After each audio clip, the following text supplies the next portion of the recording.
Kabanata 7131. Nagkagulo ang buong akademya nang makita nila si Long Chester, lalo na ang mga nakakakilala sa kanya, tulad ni Long Ziwei. Muntik na siyang mapasigaw. Long Chester. Kabilang sa karamihan ay isang dalagang mukhang mahina. Umagos ang mga luha sa kanyang mukha. Ang dalagang ito ay isa sa iilang nakaligtas sa labanan sa lungsod ng Julie, at isa ring taong itinuring ni Long Tianroy bilang isang nakababatang kapatid si Ling Yu. Noon, ang pagkamatay ni Long Tianroy ay naglagay kay Ling Yu sa isang mahirap na sitwasyon. Isinugol niya ang lahat para protektahan ang mga huling sentimental na bagay na naiwan ni Long Tianroy. Sa huli, dinala siya ni Long Chester sa High Firmament Academy at tinulungan siyang buhayin ang kanyang likas na Dao Runes. Gayunpaman, dahil huli na ang pag-activate ng mga Dao Runes na ito, bagamat mayroon na siyang kapangyarihan ng Grand Dao, mahirap itong ilipat sa kakayahang lumaban. Gayunpaman, hindi iyon naging hadlang sa kanya sa paggawa ng iba pang mga bagay. Si Ling Yu ay isa ng guru sa akademya. Siya ang namamahala sa paggabay sa mga disipulo sa paglilinang. Dahil sa kanyang likas na Heavenly Dao Runes, ang kanyang pag-unawa sa Grand Dao ay nasa mas malalim na antas kaysa sa isang triple manifestation divine sovereign. Kahit na siya ay napakabata pa, mayroon siyang mataas na katayuan sa akademya, sapat na para maduluhan siya noong emergency meeting kanina. Sobrang emosyonal siya nang makita si Long Chester kaya't nanginginig siya. Sa buong buhay niya, 2 tao pa lang ang naging tunay niyang malapit. Ang isa ay si Long Tianroy, at ang isa naman ay si Long Chester. Hindi ba? Hindi ba't ikaw ang tina-target ni Lord Brahma? Nanlaki ang mga mata ni Zhang Kangnian nang makita niya si Long Chester. Nagsimula siyang pagpawisan. Nabahala rin ang mga eksperto sa labas ng nanginginig na harang nang makita siya. Ano ang nangyayari? Malinaw na ipinakalat ng linya ng Brahma na personal na binabantayan ni Lord Brahma si Long Chester. Imposible sana para sa kanya na umalis sa Primal Chaos World. Wala silang ideya na ang balitang ito na sinasabing inilabas ng linya ng Brahma ay gawa-gawa lamang ng Huayun Trading Company. Tungkol naman sa linya ng Brahma, wala silang ginawang hakbang para linawin ang mga bagay-bagay. Tuwang-tuwa silang makita si Long Chester na nakikipaglaban sa ibang puwersa. Ano man ang maging resulta ng laban na iyon, hindi ito magiging masama para sa linya ng Brahma. Bigla, itinuro ni Tujia si Long Chester. Ikaw pala. Kumikislap ang isang platong jade sa kanyang kamay. Ang pagkamatay ni Liming daw ay nagpagalit sa Panginoon ng Immortal Ascension Gate hanggang sa puntong ibinuhos niya ang lahat ng kanyang puwersa sa pagsisiyasat sa nangyari. Ipinamahagi ng mga nakatataas ang mga jade tablet na ito upang matukoy ang pumatay. Ang Gate Master, si Li Fu, ay nagpakita bilang isang piraso ng banal na pandama na nakakabit sa banal na anteng-anteng na nagpoprotekta sa kaluluwa ni Liming Dao. Ang piraso ng kanyang banal na pandama ay winasak ni Long Chester, kaya hindi nakita ni Li Fu ang nangyayari. Alam niyang napatay na si Liming Dao, ngunit hindi niya alam kung sino ang pumatay. Gayunpaman, ang katotohanang na-trigger ang anteng-anteng ay nagdulot ng karma. Kaya, posible na matuntan ang karma upang mahanap ang pumatay. Ang platong jade ay nalagyan ng sariling karma ni Li Fu, kaya agad nitong nakilala si Long Chester bilang ang pumatay. Ako ba? Tumayo si Long Chester at nagkibit balikat. Pagkatapos ay inihagis niya ang naputol na braso patungo sa karamihan, kung saan inabot ito ni Long Ziwei at sinalo. Nakaramdam ng pagmamalaki si Long Ziwei. Sa lahat ng tao rito, si Long Chester ang nagbigay ng mga samsam ng labanan sa kanya upang alagaan. Malinaw na si Long Chester ang higit na nagtitiwala sa kanya. Labis na naantig si Long Ziwei. Tutal, iniwan na niya ang kanyang tahanan noon para pumunta sa High Firmament Academy. Gayunpaman, pagkatapos pumunta rito, ang dekano ay tuluyang nawala. Matagal na panahon na niyang hindi nakikita si Long Chester. Isa itong tunay na masakit na karanasan. Nang akala niya ay nakahanap na siya ng isang makapangyarihang taga-suporta, ang taga-suportang ito ay nawala nang walang anumang suporta na ibinigay sa kanya. Nagpatuloy si Long Chester, sige, simulan na natin ang usapin. Simula nang maging dean ako ng unang akademya, wala pa akong nagawa para pamahalaan ang unang akademya. Pero kahit na matagal na, ganito lang karaming traidor ang lumitaw. Napangiti ng mapait si Zhao Hongfei nang marinig niya iyon. Well, kahit papaano ay may kamalayan ka sa sarili mo. Pero paano naman ako matutulungan yan? Habang wala si Long Chester, ginampanan ni Zhao Hongfei ang kanyang mga tungkulin bilang bise-dekano araw at gabi. Hindi siya nagkaroon ng pagkakataong magpabe kahit kaunti. Ginagawa ng dekano ang anumang gusto niya sa mundo, iniiwan ang lahat ng mga gawaing ayaw niyang gawin sa iba. Tila hindi man lang siya nahihiya tungkol dito. Kung ang tanong ay kung sino ang higit na naapektuhan ng kanyang pagkawala, ang sagot ay tiyak na si Zhao Hongfei, walang duda. Kung hindi dahil sa mapang epong matandang nagbigay sa kanya ng ilang payo noong una, matagal na sana siyang nagretiro. Gayunpaman, nang sa wakas ay bumalik si Long Chester, kahit na isa lamang siyang Sovereign Lord, nagawa niyang gulatin ang lahat ng triple manifestation divine sovereigns na naroroon. Ito ba ang dekano natin? Yung sinasabing numero unong figure ng siyam na langit. Nakakakilabot na movement art yan. Hindi napigilan ni Zhang Kangnian. Pero iisa lang siyang tao. Paano niya haharapin ang napakalaking hukbong iyon? Mabilis na kumalma ang lahat mula sa kanilang unang pagkasabik. Nasira ang malaking porma sayon. Mabilis na humihina ang kapangyarihan ng harang at malapit na itong mawala. Hindi sila binigyan ni Zhang Kangnian ng pagkakataong makabangon. Kung wala ang malaking porma sayon, kahit ang pagdating ni Long Chester ay hindi magbabago sa kapalaran ng akademya na mawasak. Kapag mahigit kalahati ng mga disipulo ng akademya ang napatay, ang Karma Clock Dragon Manifestation ay maglalaho. Ang marka ng Heavenly Daos ay maglalaho, at ang enerhiya ng Dragon Manifestation ay maaaring masipsip ng iba. Kung lahat ng mga disipulo ay papatayin, ang Karma Clock Dragon Manifestation ay tunay na magiging isang masterless item at maaaring malayang hatiin. Ang manifestasyon ng Karma Clock Dragon ay sa panimula ay isang uri ng natural na puwersa, tulad ng isang Heaven Flame. Sa ngayon, ito ay nasa isang embryonic na anyo. Naglalaman ito ng napakalaking dami ng Karma Clock, ngunit hindi ito eksaktong may kamalayan.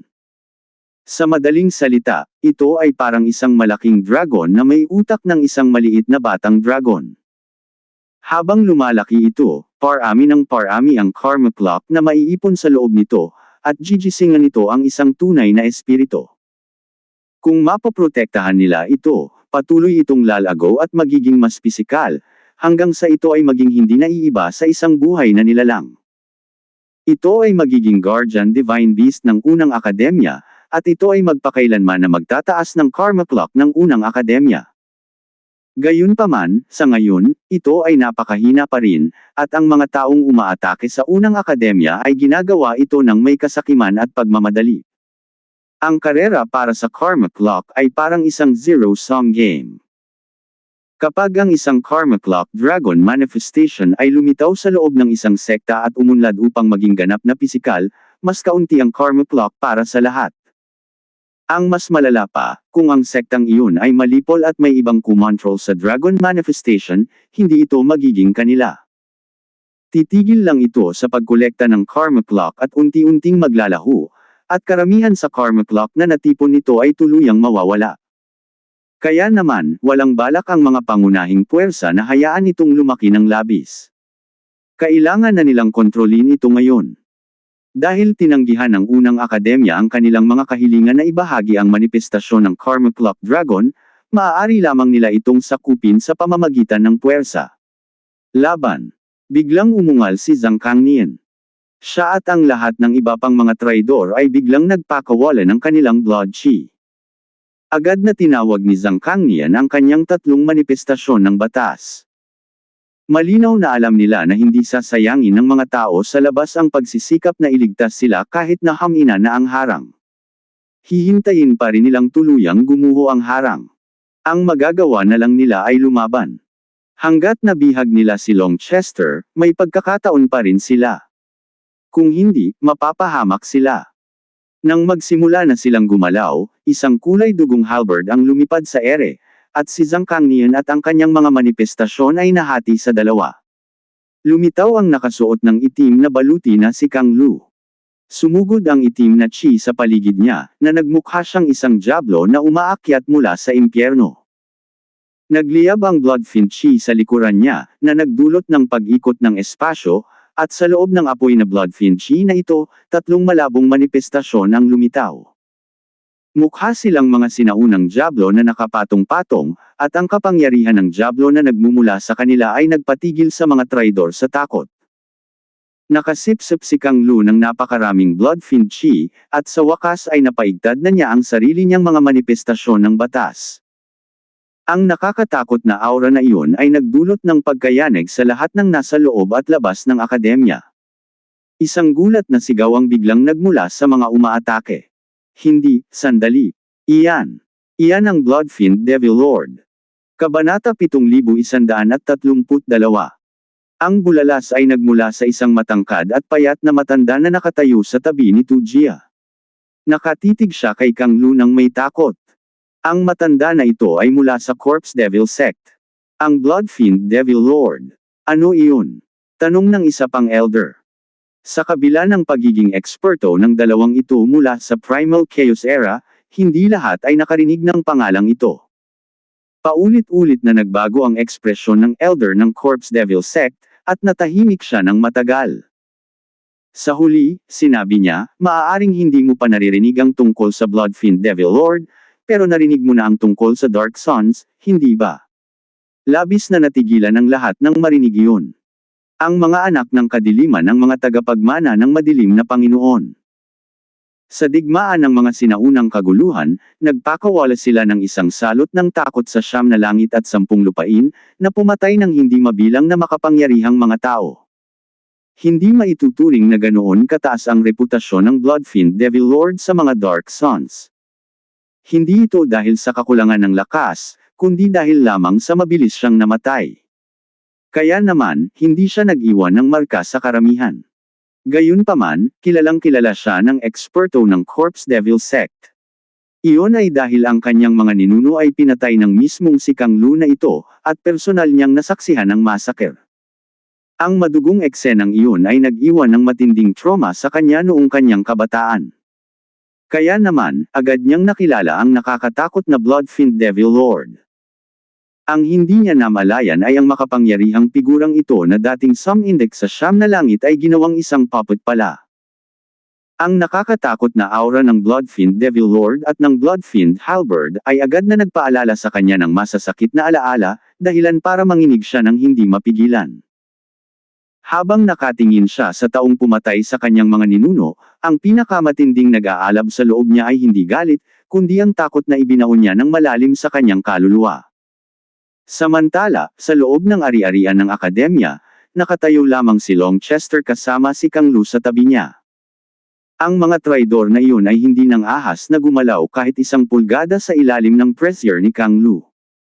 Sa kabila ng pagiging kapwa triple manifestation divine sovereigns, si Kang Lu at ang kanyang Bloodfiend chi ay nasa ibang antas. At kahit na hindi sila ang target ni Kang Lu, nanginginig ang iba pang mga eksperto sa akademya. Ito ang unang pagkakataon na nakakita sila ng isang nakakatakot na nilalang. Dean Longchester, napilitan kami. Nang magmakaawa ang isa sa mga traidor, iwinasiwas ni Kang Lu ang Bloodfiend Halberd. Lahat sila ay agad na nalipol. Pagkatapos ay humarap si Longchester sa lahat ng tao sa akademya. Tumanggaw siya kina Zhao Yu, Ling Yu, Long Ziwei, at sa iba pa. Sa wakas, napunta ang kanyang tingin kay Duzin. At nang magtama ang kanilang mga mata, nang inig si Duzin. Nanigas ang kanyang buong katawan. Pakiramdam niya ay may isang sinaunang halimaw na nakatingin sa kanya. Sa loob ng unang akademya, walang dod ang isa si Duzin sa mga pinakanatatanging disipulo. Bukod kay Zhao Yu, na siyang natural niyang sumpa, wala siyang nakitang kapantay niya. Sa totoo lang, kwalipikado siyang magkaroon ng ganoong opinyon. Tunay siyang makapangyarihan sa kanyang henerasyon. Mapagkompetensya rin siya, at hindi marunong maging mahinahon. Samantala, nang bumalik si Zhao Yu mula sa larangan ng digmaan sa rehiyon ng langit, mas naging mahinahon na siya. Noong panahong iyon, umabant na si Duzin at inakala niyang takot talaga sa kanya si Zhao Yu. Wala siyang ideya na ang labanan noon ay nagpakita kay Zhao Yu kung gaano siya kagaling, at napagtanto niya na ang kaunting kapangyarihang taglay niya ay sadyang walang halaga.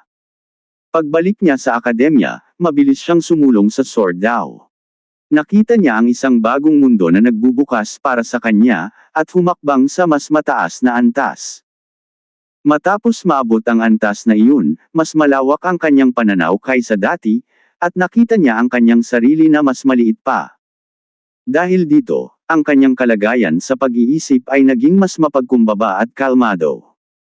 Kung hindi naglakas loob si Duzin na sabihin na dapat magbitiw si Longchester, hindi sana siya nag-abala pang kausapin ito. Kaya ikaw ang taong gustong maging dekano. Alam mo, medyo nadismaya ako. Noong nalaman ko ang balitang iyan, tuwang-tuwa talaga ako. Pero ngayong nakikita-kita, ay, bumantong hininga si Longchester at umiling. Narinig niya talaga ito mula kay Miao Yin. Ang network niya ay umabot na rin hanggang sa High Firmament Academy. Tila, isa sa mga nangungunang henyo rito ay ang kanyang tagasunod. May sarili ring espesyal na paraan si Miao Yin ng pakikipag-ugnayan sa kanyang mga tao, kaya alam na ngayon ni Longchester ang lahat ng nangyayari sa akademya kabilang na ang mga ambisyon ni Duzin. Sa totoo lang, inaabangan niya ang pagkikita ni Duzin, kaya natural lang na nadismaya siya nang makitang wala namang dapat ipagmalaki ang binata. Mahigpit na nahawakan ni Duzin ang kanyang palakol. Kumikirot ang mga ugat sa kanyang noo.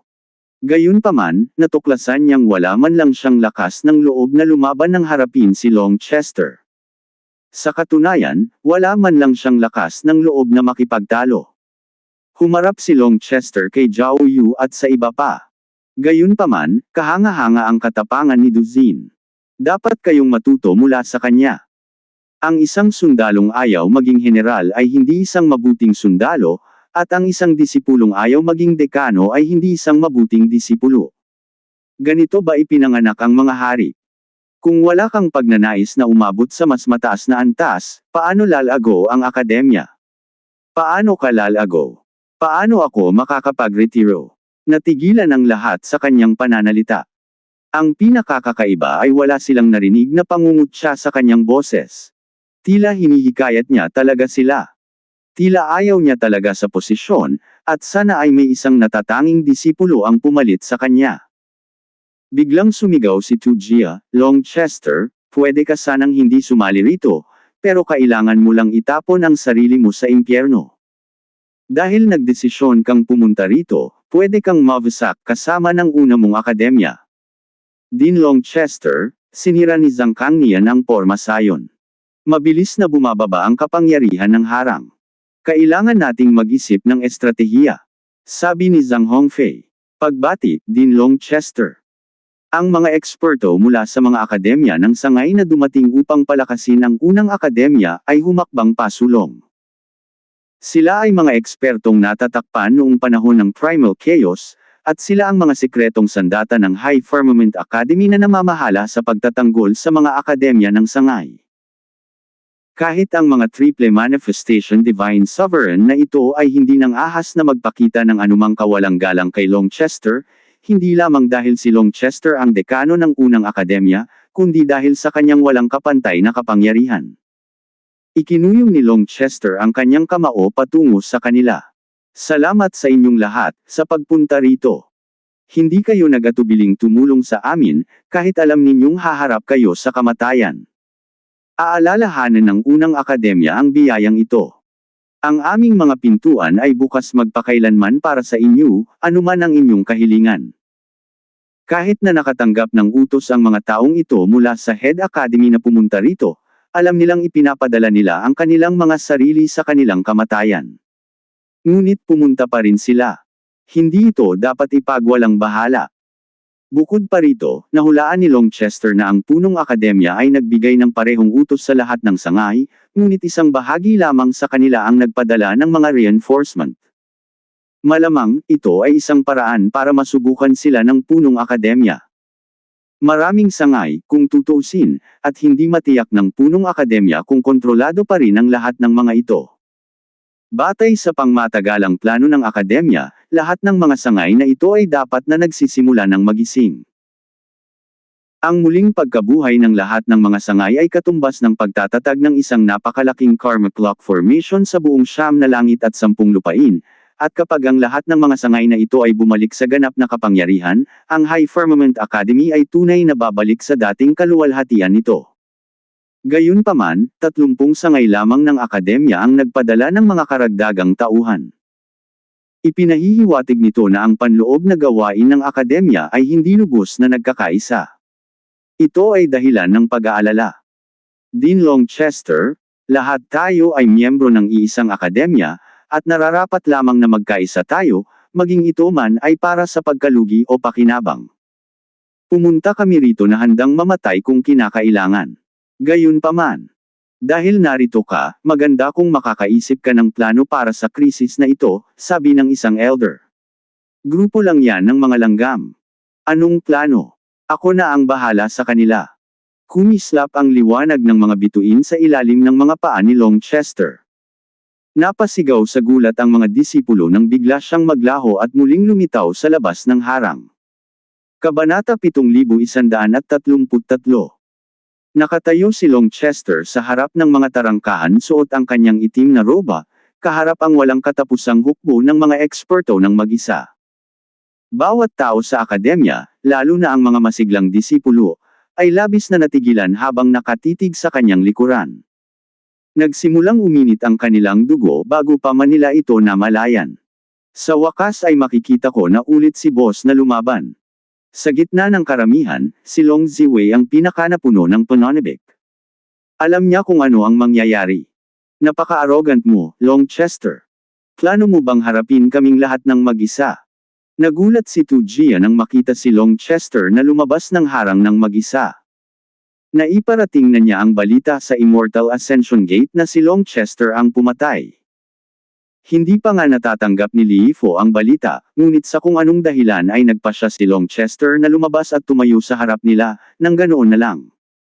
Nang magsimula ang labanan, hindi mapipigilan ni Tu Jia ang iba sa pagpatay sa kanya. Pinatay ni Longchester si Li Mingdao, kaya inutusan si Tu Jia na hulihin siyang buhay. Talagang iginiit ni Li Yifo na pahirapan siya magpakailanman. Ngunit malamang na napakahirap na gawin iyon ngayon. Sino ang makakaalam kung gaano katikot ang galit ng Gate Master? Plano ni Tu Jia na maghintay pa ng kaunti para kay Li Yifo na magpadala ng mga utos sa kanya. Ngunit hindi siya binigyan ni Longchester ng pagkakataon. Agad na kinabahan ng iba nang makita nila si Longchester. Ang kanyang reputasyon ay tumaas ng husto sa mga nakaraang taon. Kahit sa bagong panahong ito na may napakaraming halimaw na nagsisilabasan, ang liwanag ni Longchester ay hindi matatakpan. Lalong nabalisa ang mga nakababatang miyembro ng hukbo. Gusto nilang sumugod at patayin agad si Longchester. Ito ang lalaking kinikilalang numero 1 sa nakababatang henerasyon. Bagamat bahagi ng pag-aangkin na iyon ay isang pukano lamang, ang katotohanang hindi namatay si Longchester sa kamay ng mga taong naghahangad na agawin ang titulo ay nagpapakita na hindi nasayang ang kanyang reputasyon. Sa wakas ay nagkaroon na sila ng pagkakataong makipagpalitan ng suntok sa maalamat na nilalang na ito, at sinumang makapatay kay Longchester ay maaaring angkinin ang kanyang titulo bilang numero 1 figure ng 9 na langit. Mabilis na kumilos ang hukbong nakapalibot sa akademya. Hindi mabilang na malalakas na aura ang lumitaw. Marami sa kanila ang tumawag ng kanilang mga manifestasyon. Napakalaking pressure ang bumagsak sa lupain.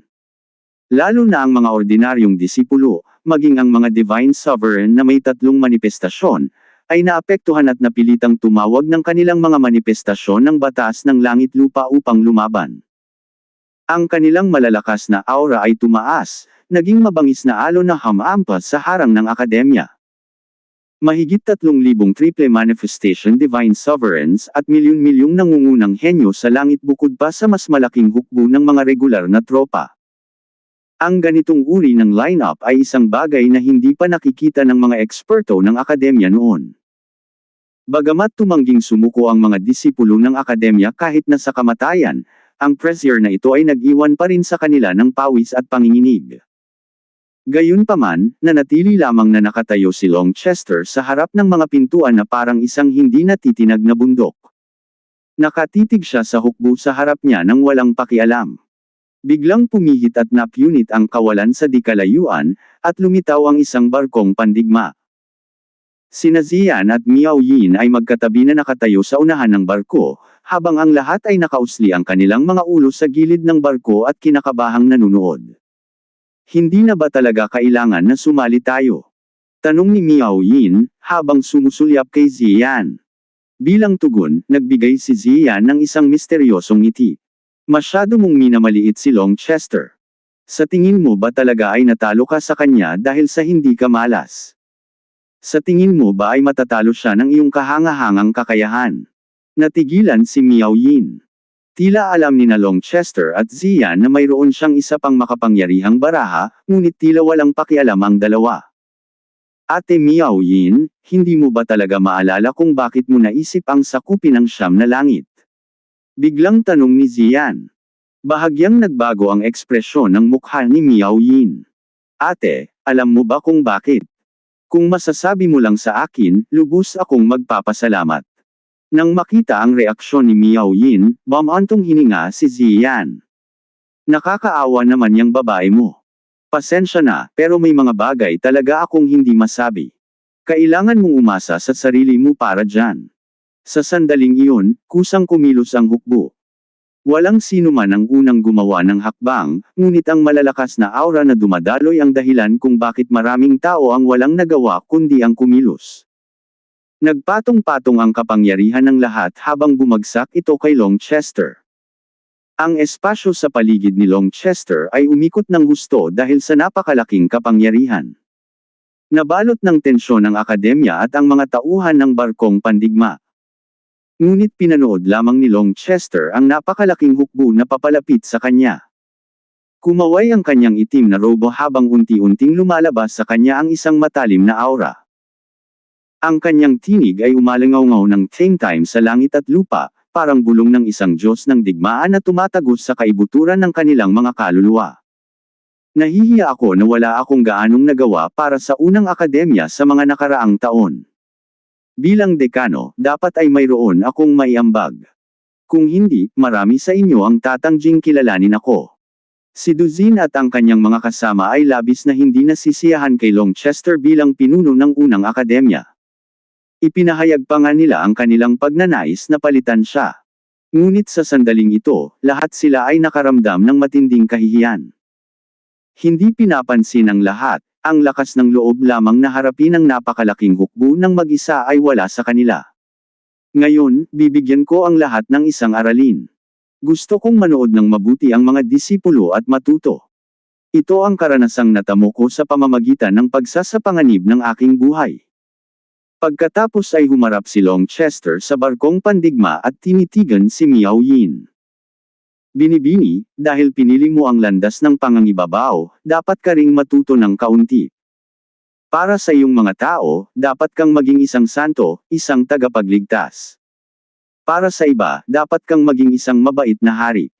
Ngunit para sa iyong mga kaaway, dapat kang maging isang walang awa na hegemon. Sa kasamaang palad, ngayon lang kita nakitang kumilos bilang isang santo. Bahagyang nanginig si Miao Yin. Naiintindihan niya ang sinasabi nito. Oo, mayroon siyang karisma para makuha ang loob ng mga tao at gawing tapat sila sa kanya. Gayunpaman, malinaw na kulang siya kapag humaharap sa mga kaaway. Pinakalma niya ang sarili sa pagsasabing hindi sapat ang lakas ng kanyang pangkat at kailangan niyang mag-ipon ng mas maraming kapangyarihan, ngunit isa lamang itong dahilan. Hindi niya kayang magsinungaling sa sarili. Ito talaga ang kanyang pagkukulang. Dekano Longchester. Natatarante si Zhao Hongfei habang nanunood. Tinatanggihan ni Longchester ang tulong ng mga porma sayon. Gusto niyang harapin ang lahat ng mga kalaban na ito ng mag-isa. Ngunit si Longchester ay hindi lamang ang dekano ng unang akademya. Siya rin ang kinabukasan ng buong High Firmament Academy. Walang maaaring mangyari sa kanya, o paano niya haharapin ang malawak na elder. Magpalitan ang yin at yang.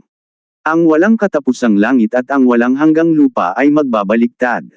Pagbibigay kapangyarihan sa batas ng langit lupa. Lumitaw ang mga essence at rune sa mga mata ni Longchester. Lumitaw naman sa likuran niya ang 3,000 worlds. Nagbago ang kulay ng mundo. Ang kapangyarihan ng 10,000 dao ay sumugod patungo sa kanya.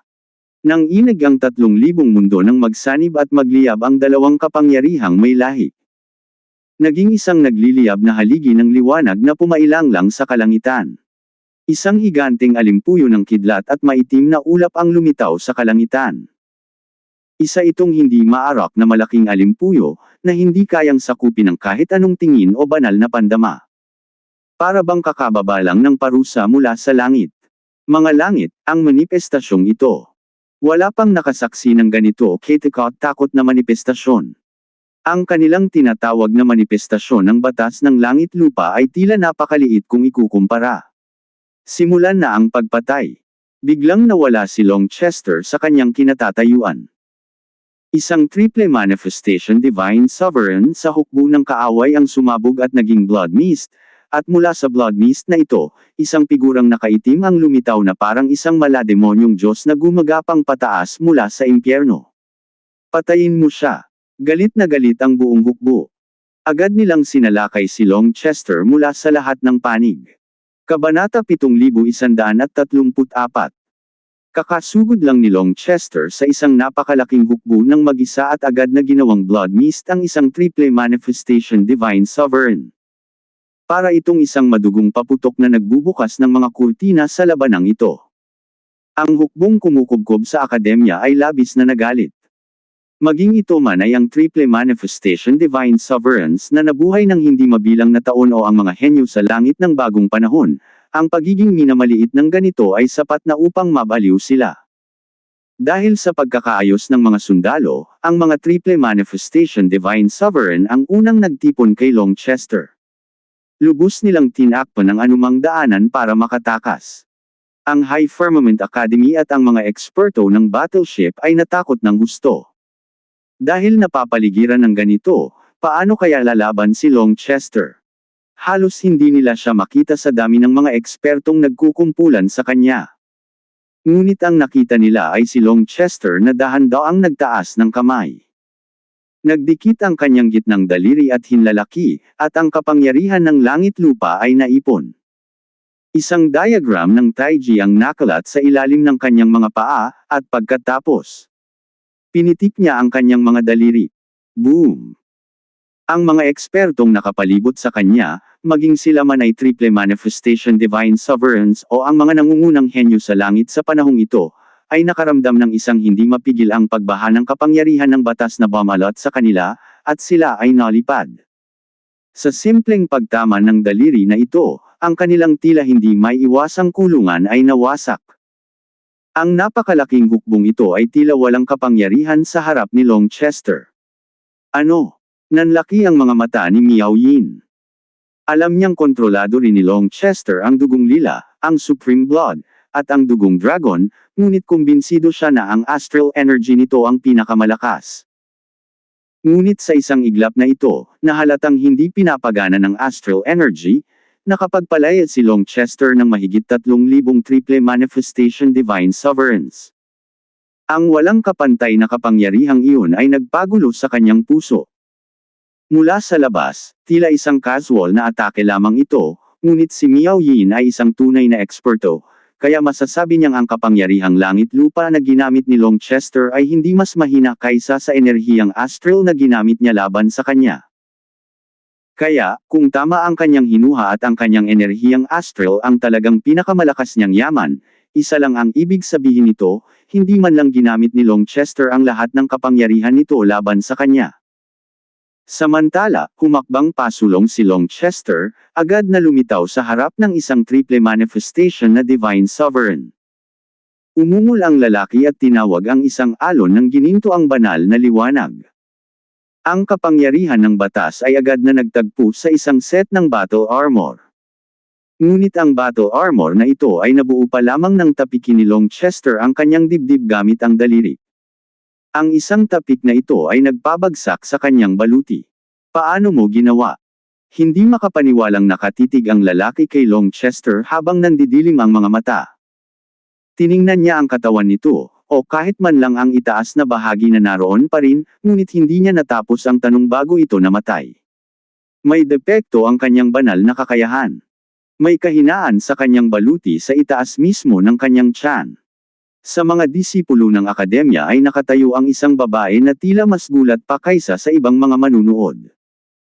Ang pangalan niya ay Xiao Luoli, at isa siya sa mga nangungunang henyo sa langit ng akademya, kapantay nina Zhao Yu at Du Xin.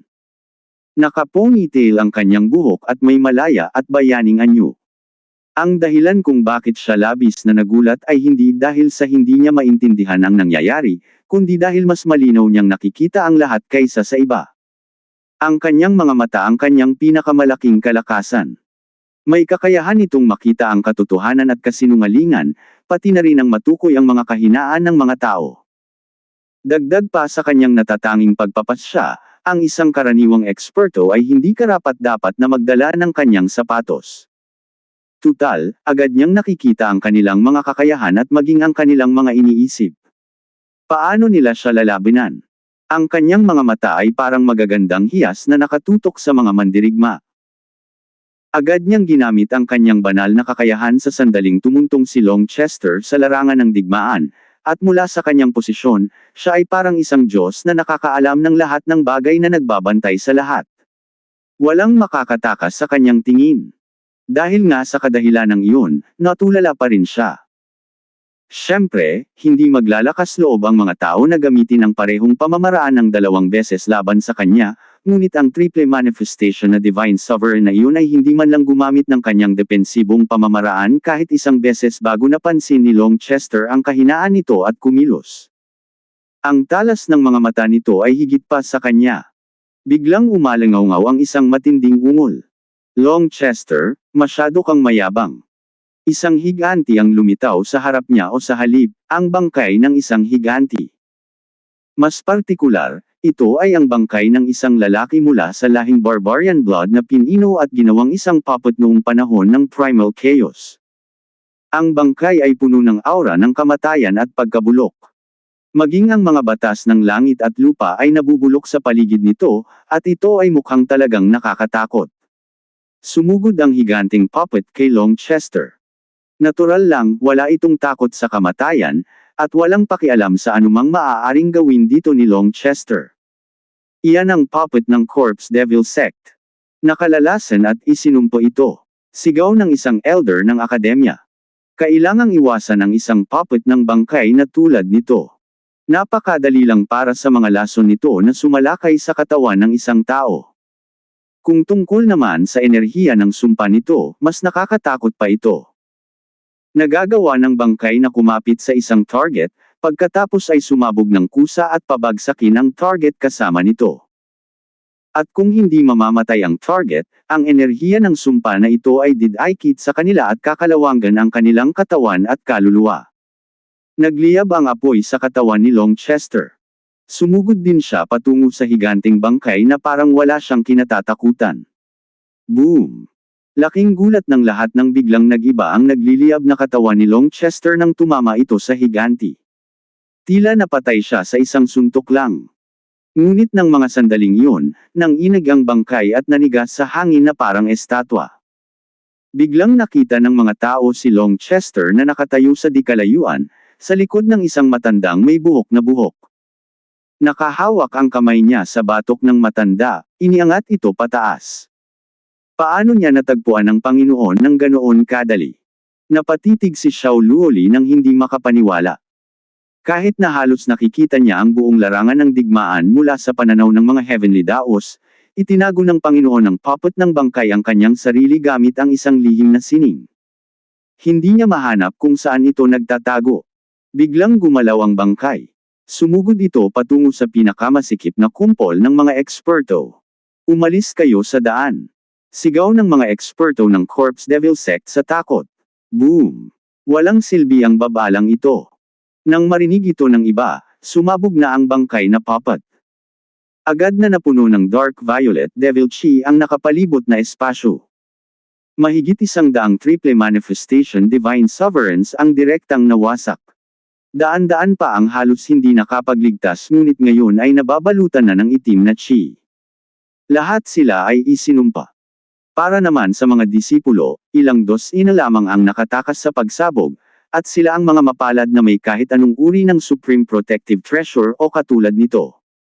Ang iba ay nalipol lahat. Alam na nilang lahat ngayon na ang kapangyarihan ng Corpse Devil Sect ay nakakatakot. Sa kasamaang palad, ang direkta at personal na karanasan ay hindi ang paraan na inaasahan nilang matutuklasan. Walang hiya ka, pupunitin kita. Galit na iwinagayway ng isang elder mula sa Corpse Devil Sect ang isang puting tungkod na may buto sa ere. World Extermination Claw. Kasabay ng kanyang pag-ungol, nahati ang kawalan. Isang kamay na parang kalansay na nakahawak sa langit at may mahahabang kuko ang nagsara ng espasyo habang ito ay bumababa patungo kay Long Chester. Kabanata 7135. Habang ang higanteng kamay na may kuko ay bumababa mula sa kalangitan, naglabas ito ng walang kapantay na devil chi na bumabalot sa kalangitan. Sa simula, tila ito ay walang laman, gaya ng normal para sa pagpapakita ng isang banal na pamamaraan o kakayahan, ngunit habang pababa, ito ay talagang naging isang bagay na mas konkreto, isang itim na kalansay na kamay na may mahahabang kuko. Hindi yan isang banal na pamamaraan, isa itong banal na sandata. Kay Taksil, umalangaw-ngaw ang mga sigaw ng pagkagulat. Mayroon ngang nakatagong banal na sandata sa loob ng nakausling teknik. Habang gumagawa ng mga angkop na hakbang ang target upang harangan o kontrahin ang banal na teknik, ang sandata ay magugulat sa kanila. Kinailangan talagang gumamit ng ganitong panlilinlang ang isang triple manifestation divine sovereign laban sa iisang sovereign lord. Ipinapakita nito na si Long Chester ay sapat na malakas para itulak sila hanggang sa kanilang limitasyon. Pinitik ni Long Chester ang kanyang daliri, at isang guhit ng banal na liwanag ang lumabas, tumama sa hinlalaki ng kalansay na kamay. Nang inag ang kamay, at nagulat ang lahat nang makitang biglang lumuwag ang nakakulong na espasyo sa paligid ni Long Chester. Sus Mariosep. Tinakpan ni Xiao Luoli ang kanyang bibig sa gulat. Sa simpleng atakeng iyon, tinamaan niya ang isang mahinang bahagi at agad na nawalan ng balanse ang kamay. Agad niyang nahawakan ang isang butas para kontrahin ito. Nang hamina ang spatial lock ng kamay na may buto, nawala si Long Chester at muling lumitaw sa harap ng umatake. Natakot ang matanda. Halos lumuwa ang kanyang mga mata. Ngunit ang lahat ng kanyang kapangyarihan ay nakatuon sa kanyang bone claw. Hindi niya kayang ipagtanggol ang sarili. Nakatingin lamang siya habang dahan-daang idinidiin ni Long Chester ang isang daliri sa kanyang noo. Pagkatapos ay tinusok nito ang kanyang ulo, na ikinamatay niya. Nang sandaling iyon, isang matalas na espada ang lumitaw na tila mula sa walang laman na espasyo, na tumutusok patungo sa ulo ni Long Chester mula sa gilid. Ang matalas na sword chi na inilabas nito ay tila kayang hiwain ang buong mundo. Malinaw na ang sword cultivator na gumagamit nito ay umabot na sa napakataas na antas sa movement arts at sword arts. Dagdag pa sa kanyang triple manifestation divine sovereign cultivation base, mahirap para sa sinuman sa mundong ito na harangan ang atake. Gayunpaman, nang papalapit na ang kanyang espada, dahan-daang itinaas ni Long Chester ang kanyang kamay patungo rito. Well, kahit papaano ay mukhang mabagal siyang gumagalaw. Para bang nalampasan niya ang mga gapos ng oras, naabot na ng kanyang kamay ang espada bago pa man siya matusok ng dulo nito. Pagkatapos, inikot niya ang talam sa gitna nito. Agad na lumihis ang espada pakanan, at isang mapanganib na guhit ng sword chi ang damaloy sa pisngi ni Long Chester. Isang nakakatakot na itim na luha ang lumitaw sa kalawakan. Muling sumigaw si Xiao Luoli sa gulat. Agad niyang nahanap ang punto ng balanse ng espada at sinalag ito. Sa sumunod na sandali, isang duguan na ulo ang lumipad sa ere. Ang nakakatakot na tagapagtatanim ng espada ay naging isang bangkay na walang ulo, ang kanyang kamay ay mahigpit pa ring nakahawak sa kanyang espada. Sama-sama kayong sumalakay. Huwag niyong hayaang mapatay niya tayo isa-isa. Sigaw ni Tujia.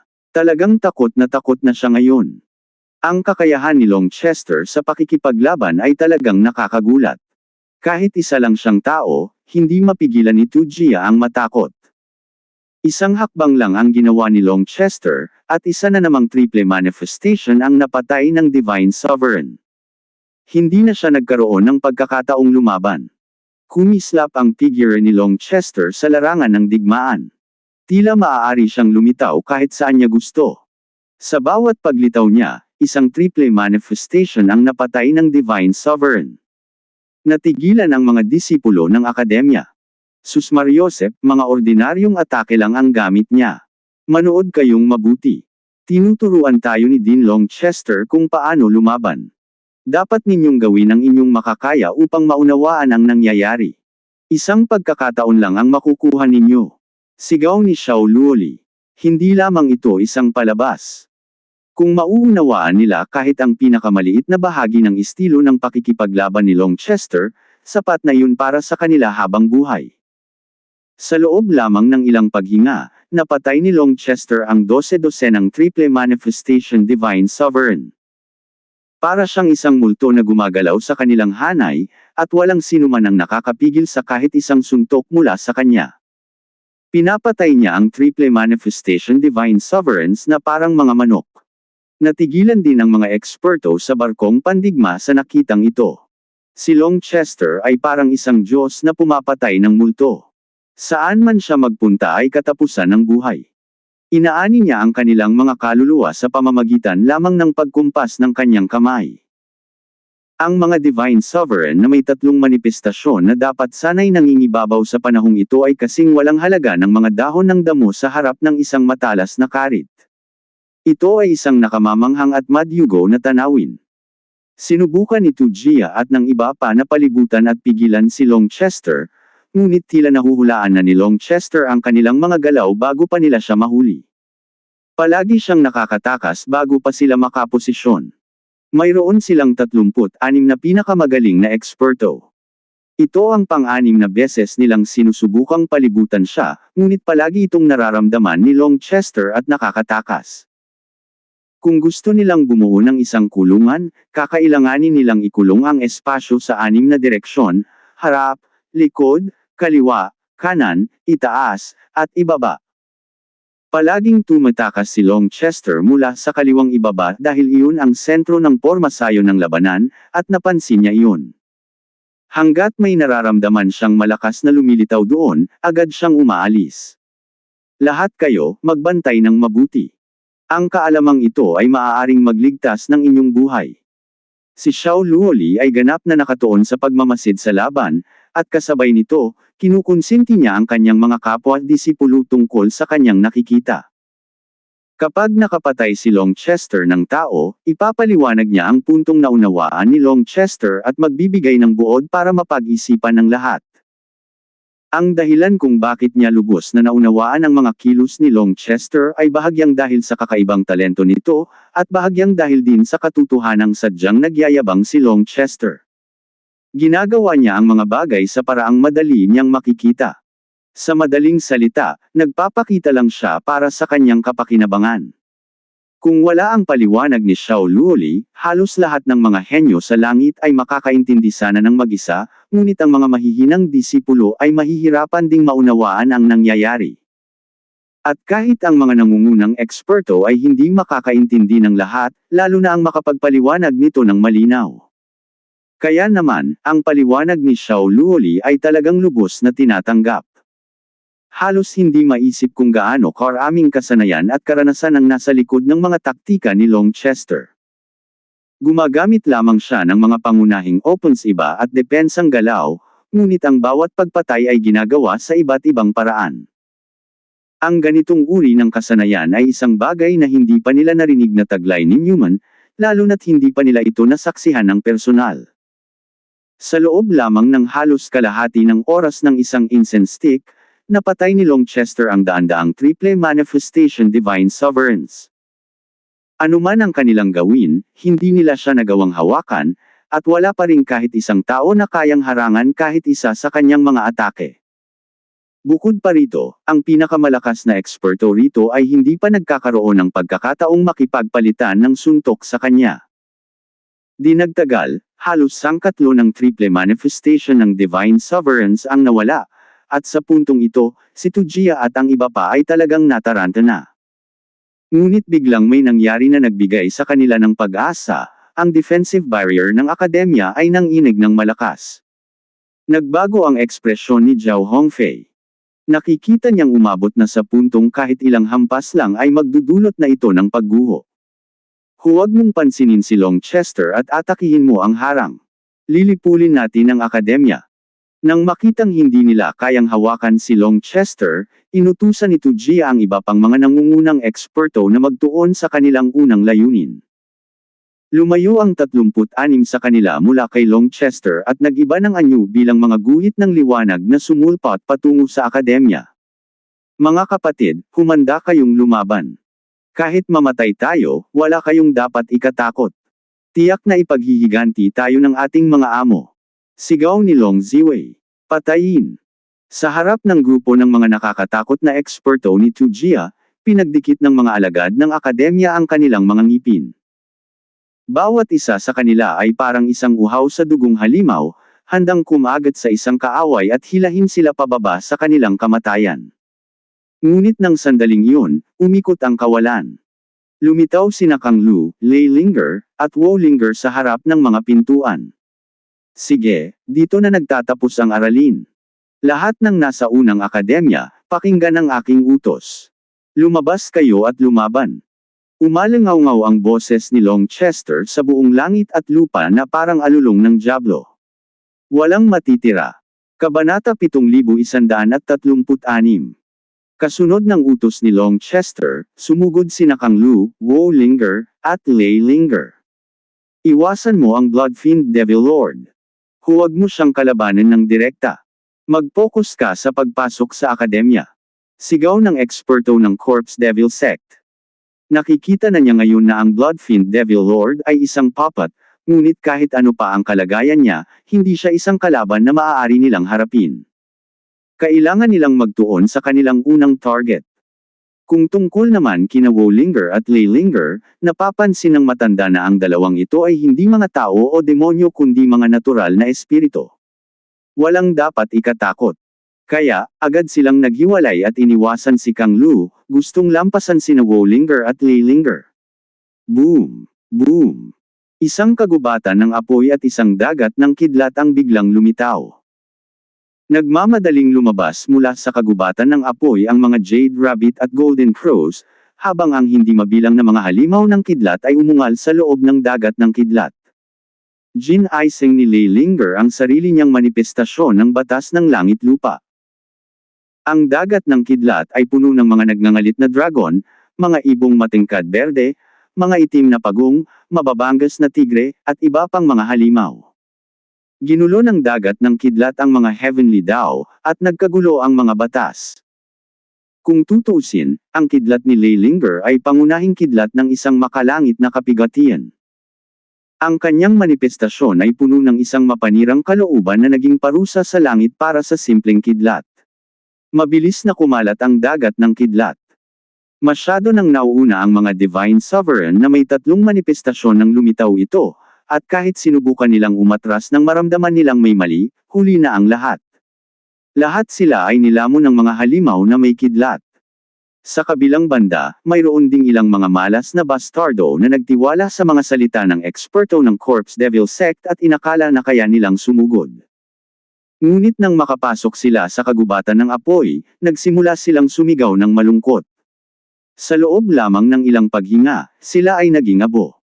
Ngayon lang napagtanto ng mga taong ito na ang mga manifestasyon ni Wo Linger at Lei Linger ay tatlong manifestasyon na magkakapatong. Sa madaling salita, narating na rin nila ang triple manifestation Divine Sovereign Realm. Ang mas malala pa, ang kanilang mga manifestasyon ay hindi ilusyon lamang. Sila ay sarili nilang mga nasasakupan, na may kanya-kanyang batas. Ang mga hindi man lang kasing lakas ng dalawang espiritu ay agad na mapipigilan, at ang mga mas mahina ay agad na papatayin ng mga batas ng nasasakupan. Naku, may dalawang spirit pet si Longchester na triple manifestation Divine Sovereigns. Nagsimulang pagpawisan si Tujia. Si Longchester ay napakalakas din, at ang kanyang puppet at mga espiritu ay hindi mas mahina kaysa sa kanya. Para bang may apat na Longchester sa larangan ng digmaan na ito. Sa sandaling sumisid sina Kang Lu, Wu Linger, at Lei Linger sa hukbo ng kaaway, para silang tatlong palaso na tumatagos sa kanilang hanay. Dahil sa napakabilis na pangyayari, agad na nahati ang hukbo. Hindi sila makaalis sa daan. Patayin silang lahat. Agad ding sumugod ang mga eksperto ng High Firmament Academy, nahati sa tatlong grupo na sumunod sa mga landas na binuksan ni Kang Lu, Wu Linger, at Lei Linger. Bagamat kulang sa karanasan ang mga disipulo ng akademya sa mga ganitong kalaking labanan, tanging isang hanggal lamang ang hindi makakaalam kung ano ang gagawin sa oras na ito. Dahil sina Kang Lu, Wu Linger, at Lei Linger ang nagsisilbing mga sibat, mapapahusay nila ang kanilang kahusayan sa pagpatay habang binabawasan ang kanilang mga nasawi. Siyempre, kahit mataas ang moral ng mga disipulo at medyo walang takot ang kanilang pakiramdam, hindi ibig sabihin ito na hindi nila pinahahalagahan ang kanilang sariling buhay, kaya sinigurado nilang manatili sa linya. Si Duzin lang ang nag-iisang sumubok na sumugod sa hukbo ng kalaban ng mag-isa upang lumikha ng ibang landas at ipakita ang kanyang lakas. Sinubukan pa niya ito ng 3 beses. Sa kasamaang palad, napatigil siya sa bawat pagkakataon. Sa ikatlong pagtatangka, muntik na siyang mapatay ng isang triple manifestation na Divine Sovereign. Sa sobrang takot niya ay hindi na siya nang ahas na subukan itong muli. Tutal, hindi lahat ay katulad ni Longchester at may kakayahang malayang gumalaw sa isang makapangyarihang hukbo. Maraming tao ang nakaunawa sa ilan sa mga kasanayan sa pakikipaglaban ni Longchester, ngunit ang pag-iisip na agad nilang maisasalin iyon sa aktwal na labanan ay natural na kalokohan. Ngunit ginawa itong madali ni Longchester, na naging dahilan upang magkamali si Duzin sa paghatol sa kapangyarihan ng kanilang mga kaaway. Naisip niya na kung kaya ito ni Longchester, kaya rin niya. Iyon ay isang maling paghatol na muntik ng ikamatay niya. Sa huli, magkaiba ang teorya at praktika. Maaaring mabilis kang matuto ng isang bagay, ngunit walang garantiya na milalapat mo ito kaagad. Para magawa ng mga taong ito ang ginawa ni Longchester ay mangangailangan ng maraming taon ng karanasan. Hawak ni Kang Lu ang Bloodfiend Halberd at may nakabukas na pares ng nakakatakot na pakpak sa kanyang likod. Nagliliyab ang kanyang 3 manifestasyon.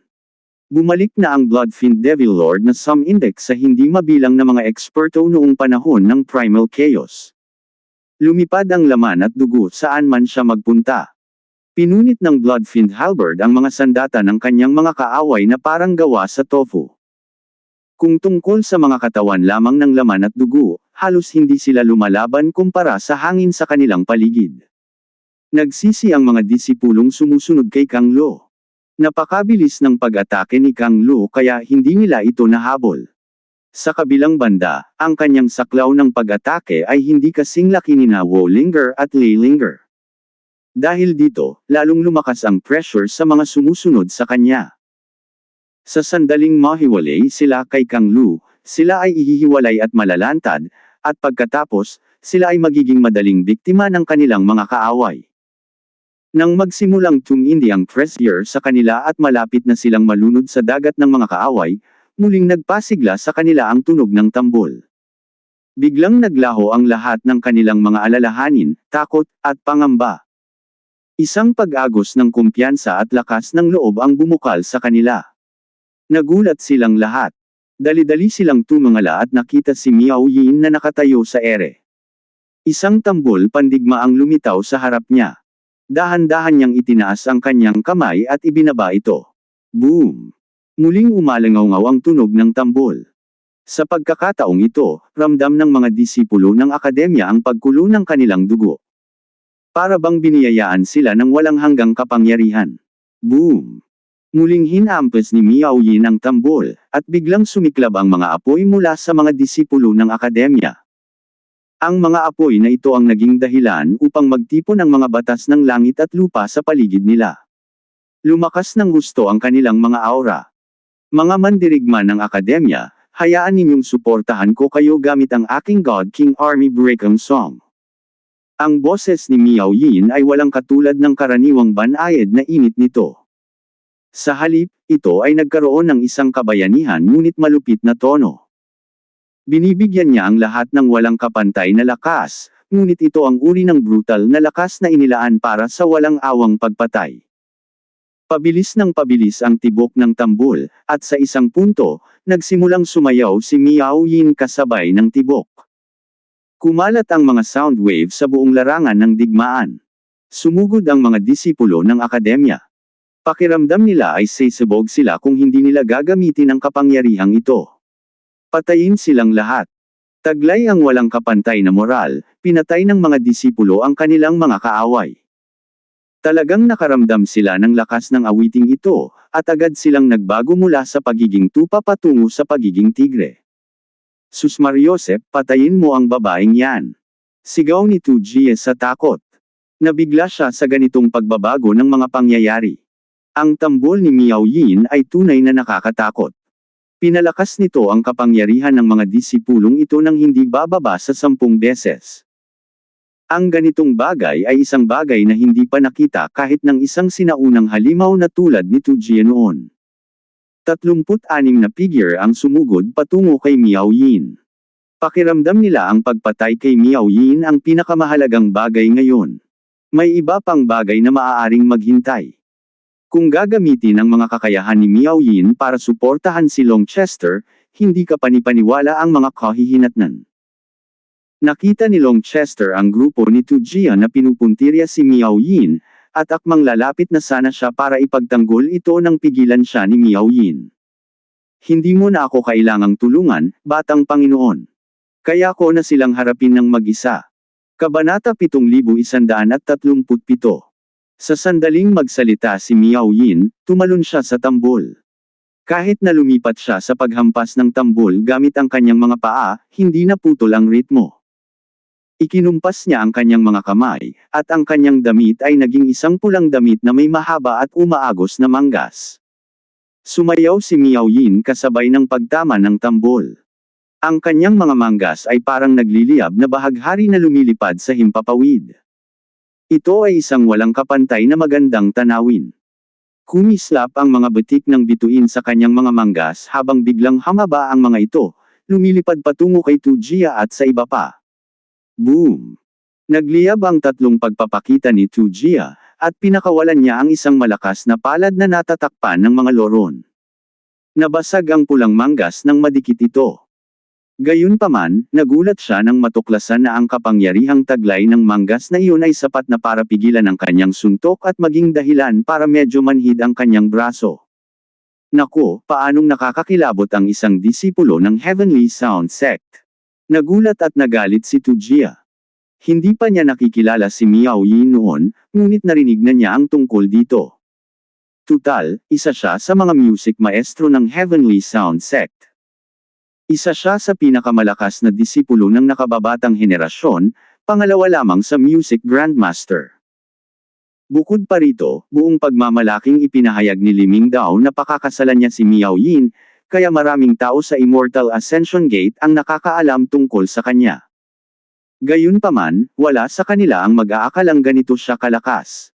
Binibini, gusto mo bang magsimula ng digmaan sa pagitan ng Heavenly Sound Sect at ng Immortal Ascension Gate? Banta ni Tu Jie. Oh! Titigil ka na ba sa pagpapanggap na hindi mo ako kilala? Walang pakialam na tanong ni Miao Yin.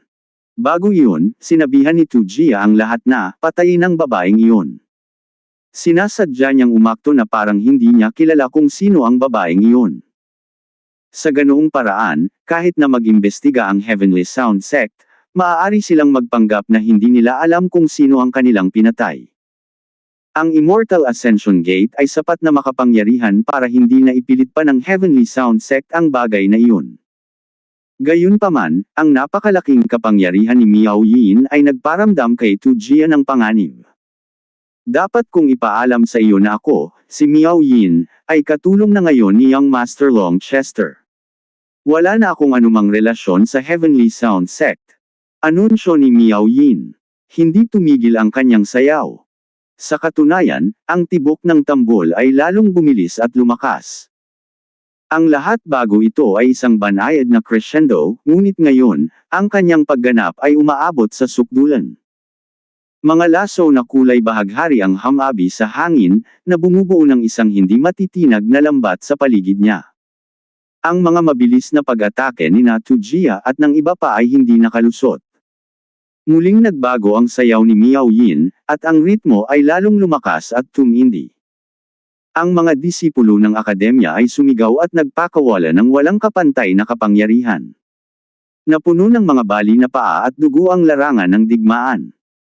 Ang langit at lupa ay kinulayan ng pula. Sina Wu Linger, Lei Linger, at Kang Lu ang tatlong espada na nangunguna sa mga disipulo ng akademya sa larangan ng digmaan. Wala silang kayang pigilan. Sali na rin tayo. Naramdaman din ng mga tao sa barkong pandigma ang pag-init ng kanilang mga dugo. Ang mainit na labanang ito ay lubos na nakapagpapasigla. Umiling si Luo Zhan na nakasuot ng gininto ang baluti. Hindi tayo mga mandirigma. Kung may hindi inaasahang mangyari ngayon, hindi natin ito kakayanin. Ang totoo ay gusto rin niyang sumali. Maituturing siyang pinakamalakas sa labanan sa mga nasa barkong pandigma. Ngunit nang walang utos ni Miao Yin, hindi siya nang ahas na sumali. Masunurin lamang siyang nanood. Bagamat lahat sila ay mga tagasunod ni Miao Yin, ito pa lamang ang pangalawang beses na nakita nilang lumaban si Miao Yin. Ang unang beses ay laban nila kay Long Chester. Sa kasamaang palad, noong panahong iyon, unang bahagi pa lang ng laban ang nasaksihan nila bago sila nawalan ng malay. Paggising nila, tapos na ang lahat. Si Miao Yin ngayon ay gumaganap bilang suporta sa labanang ito, ngunit kasabay nito, sinasalansang niya ang mga atake ng 36 na pinakamalakas na eksperto na naroroon.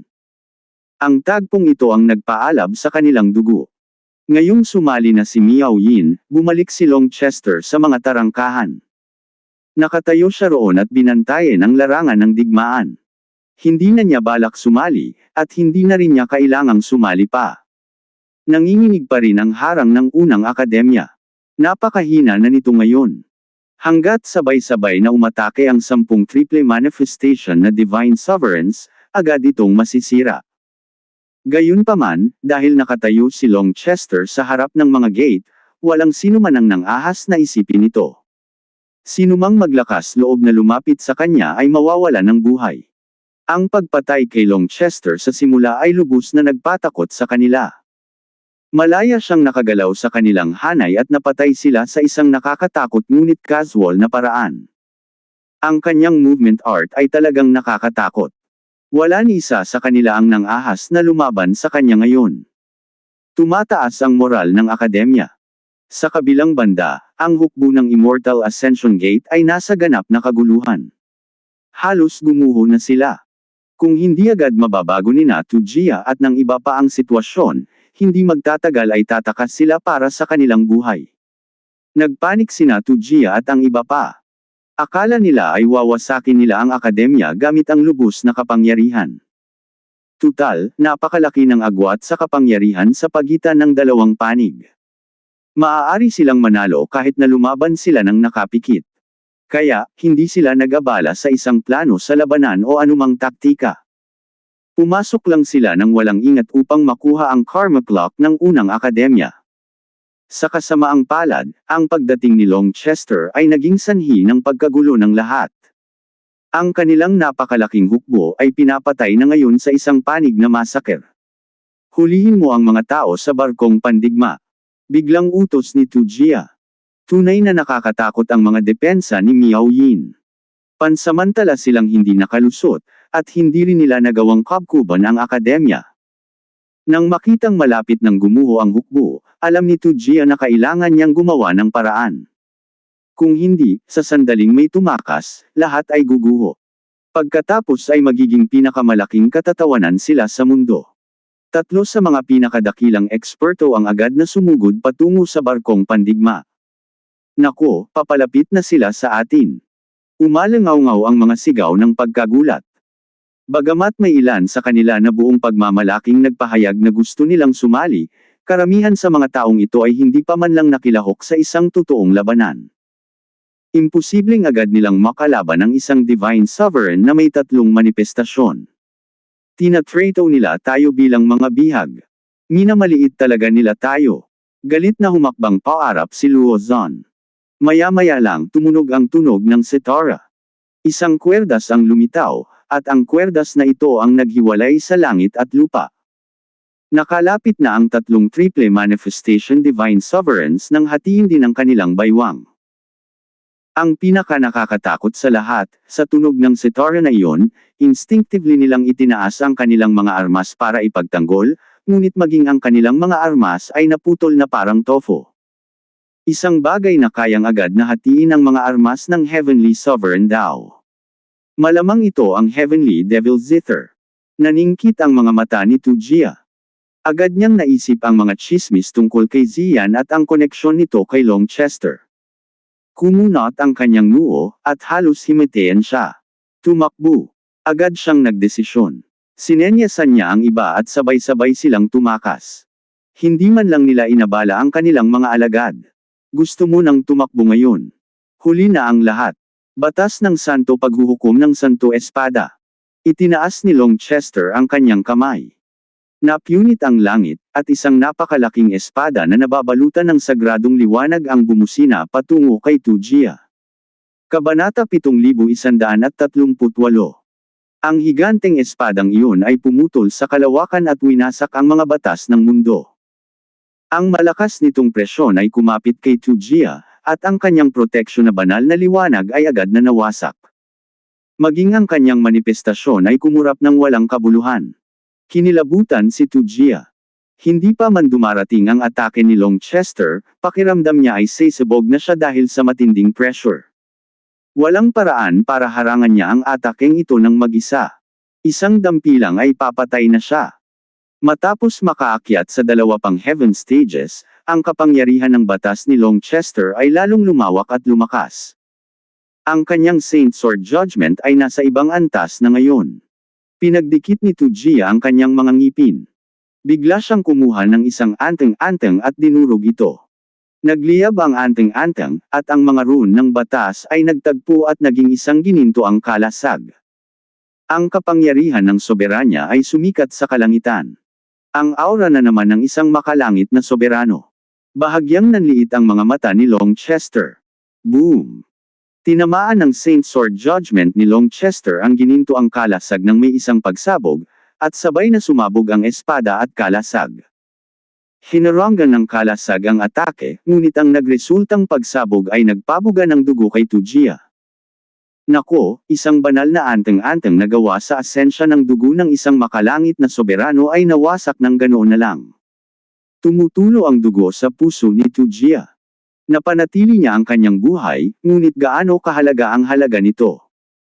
Ang anteng-anteng na ito ay literal na walang katumbas. Hindi ito isang gamit na minsanan lang gamitin. Sa katunayan, maaari itong gamitin ng maraming beses, basta't bibigyan ito ng sapat na oras upang mapunan muli ang enerhiya nito sa pagitan ng mga paggamit. Halos kakaunti ang mga tao sa Immortal Ascension Gate na may hawak ng ganitong anteng-anteng. Ito ang kanyang pinakamalakas na trump card na Nagel iligtas buhay, at ngayon ay nawasak na ito. Walang oras si Tu Jia para magdalamhati. Sinindihan niya ang kanyang Essence Blood, gamit ang isang Blood Evasion Art. Gayunpaman, nang malapit na siyang maglaho sa kawalan, ang nakapalibot na espasyo ay naging magulo. Lumitaw ang isang higanteng karakter ng curse. Ang karakter ng curse ay nag-transform at naging milyon-milyong wind blades. Imposible. Kaya niyang gamitin ang ganito kalakas na divine abilities ng napakabilis. Kinilabutan si Tu Jia. Ang kakayahang magpakawala ng ganito kalakas na mga pag-atake ng paisa-isa ay lubos na nagpabagsak sa kanyang pag-unawa sa mga pamamaraan ng divine law. Natural lang, wala siyang paraan para malaman na sa kanyang estado ng pagbibigay kapangyarihan sa batas ng langit-lupa, agad na nailalabas ni Long Chester ang mga banal na pamamaraan ng dugong lila at mga lahing Julie. Hindi lang iyon, ang kanyang kapangyarihang batas ay walang hanggan sa panahong ito. Kung hindi dahil sa limitado pa rin ang kanyang mental na enerhiya at pangunahing enerhiya, Maaari na lamang niyang patuloy na gamitin ang mga banal na pamamaraan hanggang sa tuluyang maubos ang bawat lakas ng batas sa paligid niya. Walang hiya ka, hindi ka mamamatay ng maayos. Hindi ka patatawarin ng Gate Master. Sigaw ni Tujia sa kawalan ng pag-asa sa gitna ng unos ng mga hampas ng hangin. Mabilis na nawasak ang kanyang mga depensa dahil sa umiikot na mga talam ng hangin. Sa loob lamang ng kalahating hininga, hindi mabilang na mga bitak ang lumitaw. Ang tunog ng mga talam na iyon na humihiwa sa hangin ay parang tawa ng isang Diyos ng kamatayan. Nawalan ng pag-asa si Tujia. Noon din, isang kakaibang pangyayari ang naganap. Isang sibat na may nakaukit na banal na diagram ng araw at buwan ay tumusok mula sa kawalan. Ang mga talam ng hangin ay natangay ng hangin. Bumulwak ang itim na hamog. Isang figure ang lumabas mula sa hamog at tumayo sa harap ni Tujia. Maraming salamat, Panginoong Yingluo. Gamaan ng loob at labis na natuwa si Tujia nang makita kung sino ito. Agad niyang sinigawan si Long Chester, si Master Yingluo ang pinakamalakas na eksperto ng ating Immortal Ascension Gate maliban sa Gate Master. Ngayon ay tiyak na patay ka na. Si Yingluo ang isinugo ni Li Fo upang imbestigahan kung sino ang pumatay kay Li Mingdao at hulihin ang mamamatay tao. Sa wakas, isang mahusay na kalaban. Tumanggo si Long Chester sa bagong dating. Aba, maayos lang pero kaya muna sa ngayon. Ikaw. Turo ni Tujia sa kanya at akmang susumpe na sana siya, ngunit itinaas ni Yingluo ang isang braso para pigilan siya. Nabalitaan kong napakalakas mo raw, at napaka-arrogant. Talagang may lakas ka ng loob. Pinatay mo pa nga ang Junior Master ng Immortal Ascension Gate. Sabi ni Yingluo. Malumanay at mag-aralgal ang boses niya. Nakakailang pakinggan. Malakas ako, kaya kong maging mayabang. Natural lang na may lakas ako ng loob. Ano ang problema doon? Walang pakialam na tanong ni Long Chester. Humakbang siya pasulong, tinawid ang larangan ng digmaan upang harapin si Yingluo. Tunay ngang makapangyarihan ang lalaking ito.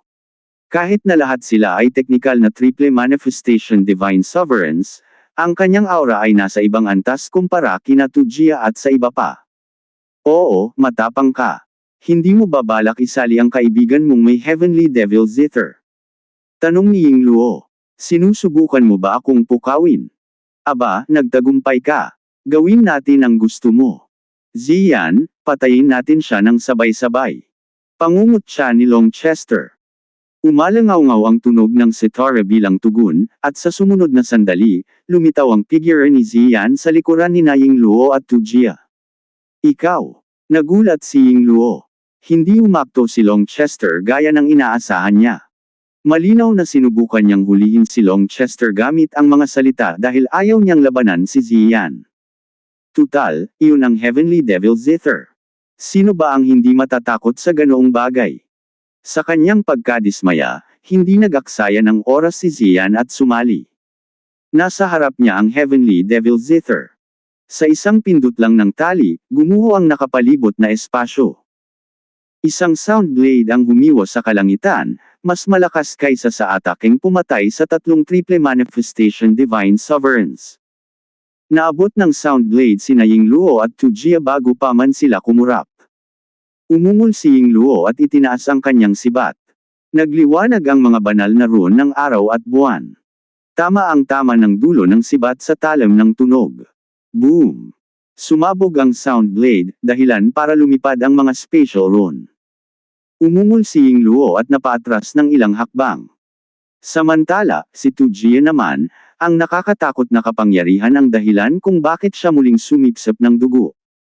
Noon lang, nakaramdam si Yingluo ng matalas na balak pumatay. Halos bigla siyang umiwas sa gilid, at nang papalayo na siya, lumitaw si Long Chester sa kanyang kinatatayuan kanina. Umuubo si Tujia ng dugo, nalilito pa rin.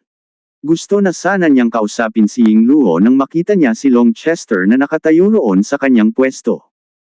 Kapatid, dumudugo ka. Tulungan kitang pigilan ang dugo.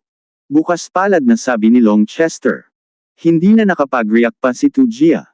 Kusang nawala ang kanyang katawan. Maya-maya, nakaramdam siya ng lamig sa kanyang batok. Makati ito, at medyo masakit din. Tu Jia. Nang marinig ang sigaw ni Ying Luo mula sa malayo, biglang nakaramdam si Tu Jia na parang may mali. Lumingon siya kay Long Chester, at nakita niya si Long Chester na nakatingin sa kanya ng may mapang-asar ng ngiti. Hindi kalayuan kay Long Chester, isang kulay dugong sable ang lumulutang sa hangin. Nang makita niya ang saber na iyon, agad na hinimas ni Tu Jia ang sarili niyang leeg. Nakaramdam siya ng malagkit na bagay na tumalsik palabas. Biglang bumulwak ang dugo mula sa kanyang leeg, at ang mundo sa kanyang paningin ay nagsimulang umikot. Habang umiikot ito, bigla niyang nakita ang isang pamilyar na figure sa tabi niya. Ngunit ang figurang iyon ay may kulang. Isang ulo, para maging tiyak. Malabo niyang naunawaan ang nangyari habang ang kanyang isipan ay nababalot ng kadiliman. Kakaiba ang taong ito. Tulungan mo akong pigilan siya. Sabi ni Long Chester kay Ziyan. Pagkatapos ay naglakad siya patungo sa galit na si Ying Luo. Kabanata 7139. 7 hakbang ang ginawa ni Long Chester. Sa bawat hakbang niya, lumilitaw siya sa ibang lugar. Bigla siyang liliko pakaliwa at pagkatapos ay pakanan, sa itaas at pagkatapos ay sa ibaba. Walang nakakaalam sa kanyang ginagawa. Walang iba, maliban kay Ying Luo. Sa kaibuturan ng kanyang itim na hamog, tunay na natigilan si Ying Luo. Ang tila pabago-bagong galaw ni Long Chester ay nagawang iwasan ang kanyang paningin. Kahit na malinaw niyang nakikita si Long Chester sa harap mismo ng kanyang mga mata, nagawa ni Long Chester na makawala sa lahat ng kanyang iba pang mga pandama. Ang tinatawag niyang shadow perception ay isang likas na kakayahan, isang bagay na ipinanganak sa kanya at magagamit niya ng kasing husay ng sarili niyang mga mata at tainga. Maituturing itong isang supreme divine ability ng kanyang bloodline. Sa paglipas ng mga taon, kahit siya ay nakalimutan kung gaano karaming makapangyarihang kalaban ang nagawa niyang linlangan gamit ang kanyang makapangyarihang perception. Ngunit kahit hindi man lang nakipagpalitan ng kahit isang suntok sa kanya, naunawaan na ni Long Chester ang mga butas sa loob ng larangan ng kanyang persepsyon. Sa katunayan, ang kanyang persepsyon sa anino ay hindi naman perpekto. Mayroon itong ilang mga blind spot. At kahit papaano, sa bawat hakbang, nagkataong narating ni Long Chester ang isang ganoong blind spot. Sa ikapitong baitang, lumitaw na sa harap niya si Long Chester. Pinakawalan niya ang isang palad kay Ying Luo. Gayunpaman, hindi tumugon si Ying Luo sa atakeng ito. Siya ay tinangay lamang ng palad na ito, ngunit ang kanyang katawan ay naging itim na hamog. Isang estadong hindi mahahawakan. Sumanghal si Long Chester at sumisid sa itim na ambon. Nahulog ka na sa kanya. Biglang lumitaw mula sa dilim ang mga itim na kadena na parang mga sawa. Kakaibang mga ron ang umikot sa ibabaw ng mga cade ng ito, na naglalabas ng nakapanlulumong miasma. Sa tingin mo, sumanghal si Long Chester at bumuo ng isang kamay na selyo. Batas ng dugo. Sinusunog ng mga lila na apoy ang langit. Sa antas ni Long Chester, nagawa niyang magpakawala ng mga low divine techniques nang hindi man lang bumubuo ng hand seal. Gayunpaman, kung gagamit siya ng hand seal, mas mabilis ito ng kaunti. Sa isang labanan sa pagitan ng mga nangungunang eksperto, ang pinag-aagawan nila ay ang bahagyang bahagi ng dagdag na bilis laban sa kanilang kalaban. Sumabog ang mga lilang apoy, winasak ang mga kadena. Ang mga itim na rune ay nasunog at naging usok na kayang takpan ang banal na pandama at persepsyon ng mga tao. Nang sabihin kong nahulog ka na sa kanya, akala mo ba ay iyon na iyon? Tanga, ngayong nakapasok ka na sa aking Shadow Soul Bewilderment Formation, huwag mo nang isipin pa ang umalis ng buhay. Umalangaw-ngaw ang pang-iinis ni Ying Luo mula sa loob ng kadiliman. Ang kanyang boses ay nagmumula sa lahat ng direksyon.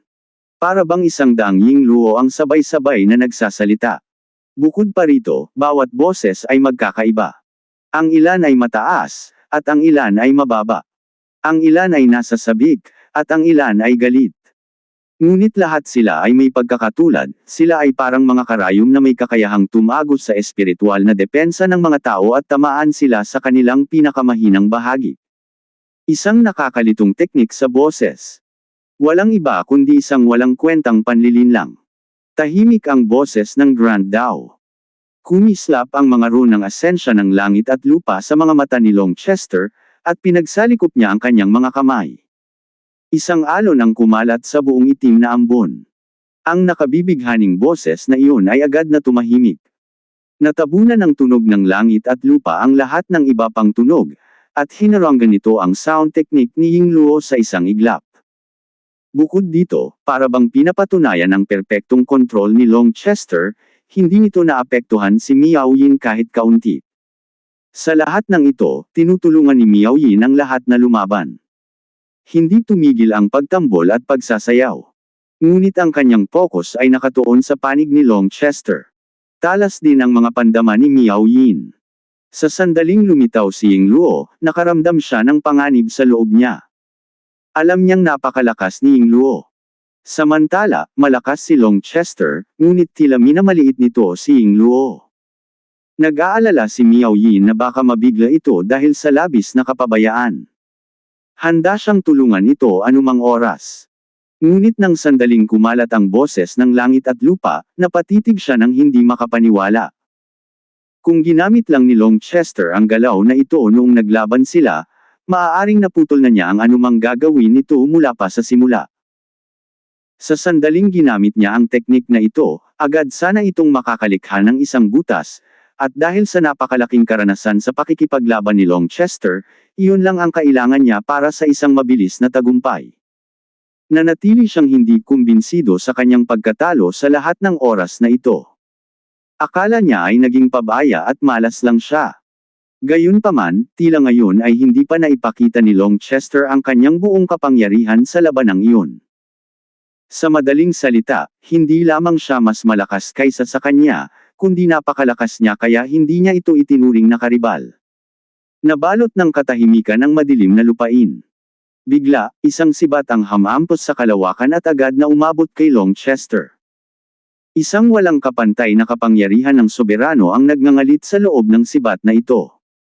Kalasag na nakaharang sa langit. Sumigaw si Longchester at itinaas ang kanyang kamay. Lumitaw ang isang diagram ng Taiji at bumuo ng isang kalasag. Boom! Ang kanyang sukdulang depensa ay agad na natusok ng sibat na iyon. Agad itong nakarating sa kanya. Ngunit tila inaasahan ni Longchester na hindi mapipigilan ng kanyang heaven block ang shield ang sibat. Habang itinataas ang kalasag, pinilipot din niya ang kanyang itaas na katawan pakaliwa. Tumama ang sibat sa kanyang dibdib, nag-iwan ng itim na punit sa paligid. Kaya isa talaga itong Heavenly Sovereign Dao weapon. Hindi nakakapagtaka na ganito kalakas ang kapangyarihan nito. Sa sandaling lumipad ang sibat sa kanyang katawan, malinaw na naramdaman ni Longchester ang mar-ingal na enerhiya ng Grand Dao sa loob nito. Tunay ngang masama si Ying Luo. Sa kanilang unang paghaharap, ginamit niya ang kanyang blood chi upang pagtakpan ang kapangyarihang soberano ng kanyang sibat, na nagmumukhang isang divine sovereign law item. Gayunpaman, lubos na kumpiyansa si Longchester sa kanyang mga pamamaraan. Paano madaling maaantala ng isang ordinaryong divine sovereign law item ang kanyang Wind God Curse? Dahil dito, pinaghihinalaan niya na ito ay isang Heavenly Sovereign Dao weapon mula pa sa simula, at ngayon ay sigurado na siya. Bukod pa rito, ilang sandali pa lamang ang lumipas, naramdaman ni Longchester ang posisyon ni Ying Luo. Bigla siyang nawala, muling lumitaw sa ilalim ng itim na ambon. Doon, nakita niya ang isang higanteng spatial formation na kumikislap. Mamatay ka! Umalangaw-ngaw ang galit na ungol ni Ying Luo sa oras na ito. Malinaw na ang tunay niyang plano ay nakasentro sa spatial formation na ito, ngunit kahit papaano ay naramdaman na ito ni Longchester bago pa man ito ma-activate. Isa itong summoning formation. Plano mo bang ipatawag ang tatay mo? Nakangising tanong ni Longchester. Nang makitang nabunyag ang kanyang plano, ang kahihiyan ni Ying Luo ay napalitan ng galit. Ang kanyang tatlong pagpapakita ay nag-alab ng walang kabuluhan. Ang pressure na kanyang inilabas ay agad na dumami. Longchester, mag-ingat ka. Hindi siya ordinaryong divine sovereign na may tatlong manifestasyon. Sabi ni Ziyan. Kahit ang isang taong kasing lakas ni Longchester ay nararamdaman na nagyelo ang nakapalibot na espasyo.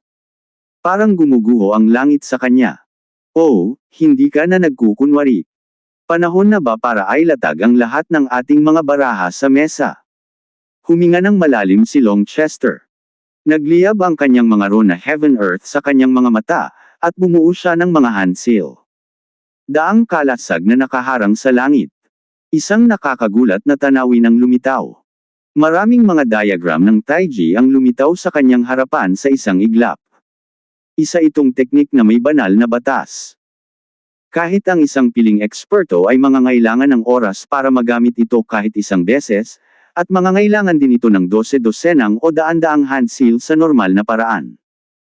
Maaaring kalahating hininga, marahil isang buong hininga pa nga, ang kailangan para mailabas ito. Ngunit si Long Chester ay nakapagpatibay ng 100 kalasag sa isang iglap. Isa itong hindi kapani-paniwalang tagumpay. Pagkatapos, isang mas nakakagulat na eksena ang lumitaw. Pinagsanib ni Ying Luo ang kanyang sibat at pinunit ang lahat ng 100 kalasag. Agad na umabot ang matalas na sibat sa dibdib ni Long Chester. Kabanata 7140. Hindi binigyan ng sibat si Long Chester ng pagkakataong makaiwas. Diretso itong tumagos sa kanyang dibdib. Bukod kina Ziyan at Miao Yin, lahat ay sumigaw sa gulat at takot. Inakala nilang napatay na si Long Chester. Nang sandaling iyon, umalangaw-ngaw ang mahinahong boses ni Long Chester. Tumanggi kang ibunyag ang iyong tunay na kapangyarihan, at sa lahat ng oras na ito, nag-aayos ka ng isang spatial formation. Talagang may pinaplano ka. At kung tama ang hula ko, hindi lang ako ang tina-target ng pakanang ito, kundi lahat ng nandito, tama ba? Plano mo bang gamitin ang bagay na ito para patayin ang lahat? Sa isang punto, lumitaw si Long Chester sa ibabaw ng porma sayon. Itinuro niya ang paikot-ikot na espasyo sa ibaba niya. Mayroong isang uri ng halimaw sa loob ng paikot-ikot na espasyo. Ang katawan nito ay nagliliyab ng itim na apoy, napakalakas para makita ng sinuman dito kung ano talaga ang hitsura ng halimaw. Ngunit nakakita sila ng 3 pulang mata sa loob ng itim na apoy na parang 3 buwang dugo ng isang apokaliptikong mundo. Ang 3 matang ito ay nakatuon sa mundo sa labas ng porma sayon.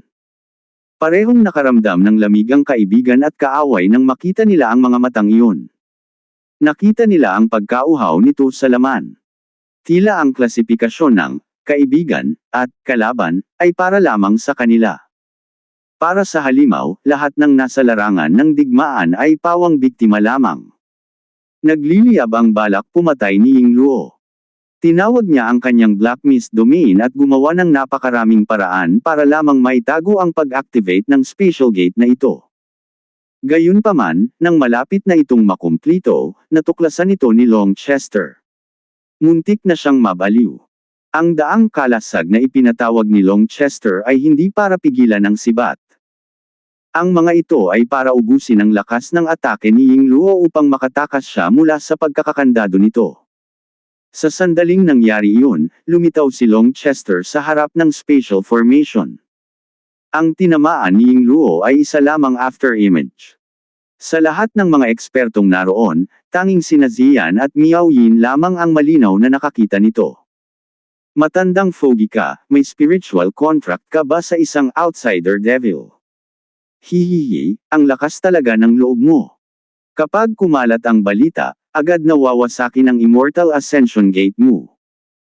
Tumingin si Long Chester sa demonyong nilalang sa loob ng spatial gate at humajijek ng may masamang kutob. Hindi rin niya nakilala ang nilalang na ito, ngunit batay sa aura at espiritual na pagbabago-bago nito, tiyak na isa itong outsider devil.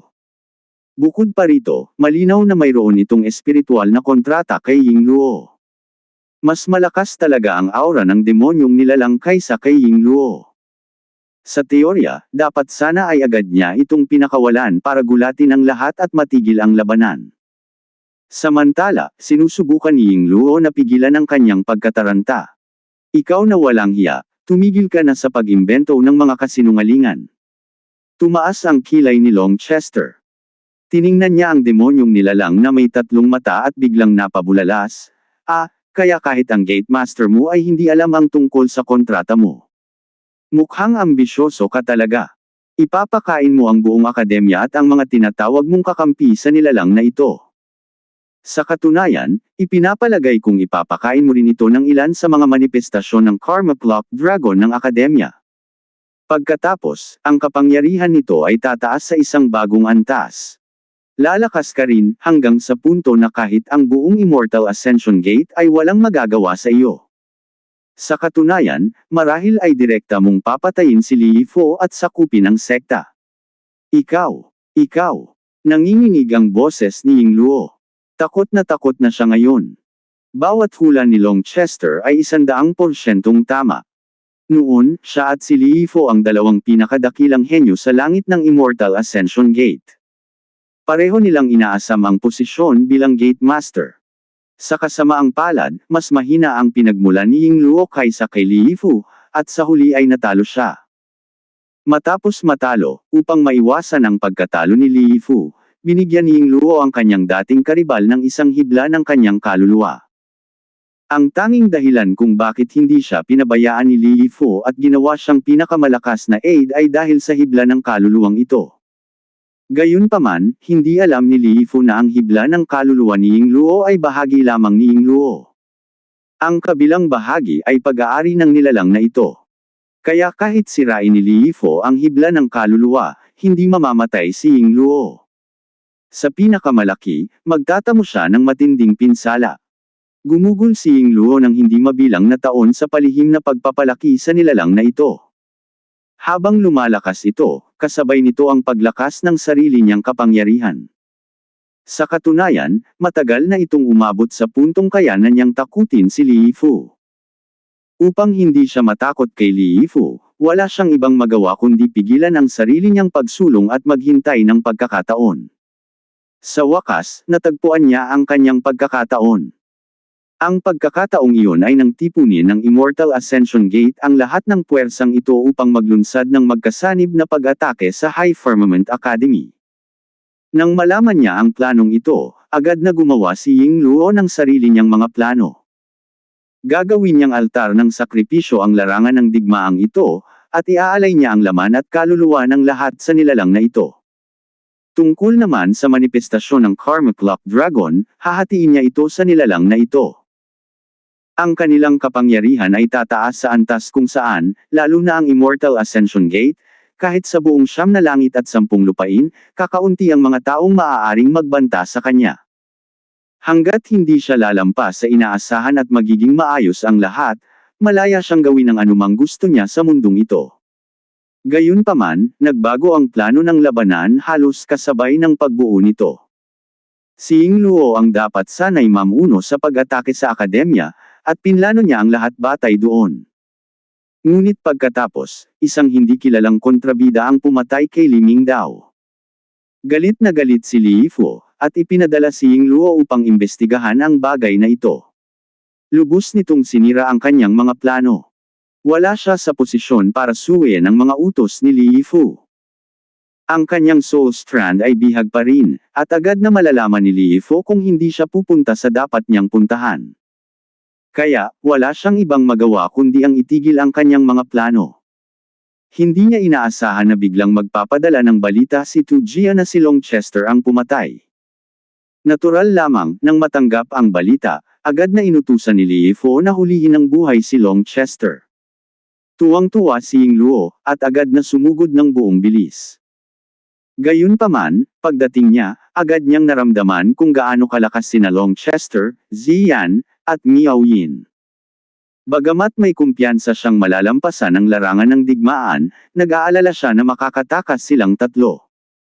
Kaya, itinatag niya ang domain na ito at palihim na sinimulang i-install ang Spatial Formation.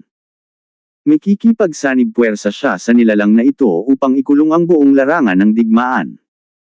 Ang demonyong nilalang ay may sarili nitong nakakatakot na banal na kakayahan, kabilang ang isang domain na mas malakas kaysa sa kanya. Ngunit hindi niya maaaring ilantad ang pag-iral ng nilalang na ito sa ibang bahagi ng mundo. Kaya, kung gagawa siya ng aksyon, kailangan niyang siguraduhin na walang makakaligtas. Pagkatapos nito, magtatago siya, at sa oras na malaman ng sinuman ang katotohanan, magiging masyadong malakas na siya para sa kanila para gumawa ng kahit ano tungkol dito. Nakalulungkot, hindi pa tapos ang kanyang spatial formation bago ito natuklasan ni Longchester. Lahat ng kanyang mga plano ay pawang biro lamang sa harap ni Longchester. Sa katunayan, ang mga hinuha ni Longchester ay napakatumpak na parang nababasa niya ang iniisip ni Yingluo. Si Yingluo ay nabuhay ng hindi mabilang na taon, ngunit hindi pa siya nakatagpo ng ganito katakat na halimaw. Lumayas ka! Sigaw ni Yingluo at sumugod kay Longchester na parang kidlat, habang iwinawagayway ang kanyang sibat. Hindi na hinintay ni Longchester na tamaan. Agad siyang tumalon paitaas. Mula roon, tumingin siya kay Yingluo nang may mapanghamak ng ngiti. Sinadya nitong hindi gumamit ng anumang uri ng espiritual na kandado, dahil gusto niyang makatakas si Longchester.